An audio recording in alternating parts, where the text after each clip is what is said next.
الحمدللہ رب العالمین، اما بعد۔ سامعین محترم، نماز کے مسائل بیان ہو رہے تھے، انہی میں سے آج کے درس میں بھی ایک اور اہم مسئلہ آپ کی خدمت میں عرض کر رہا ہوں۔ ایک سامع نے سوال کیا کہ کیا بے نمازی آدمی کے ساتھ کام کاج کرنا درست ہے یا نہیں؟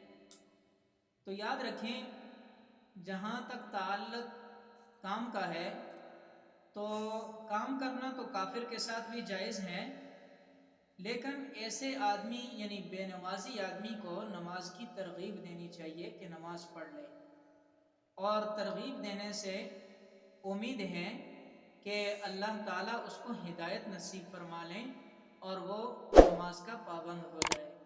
اللہ پاک ہمیں عمل کرنے کی توفیق عطا فرمائے۔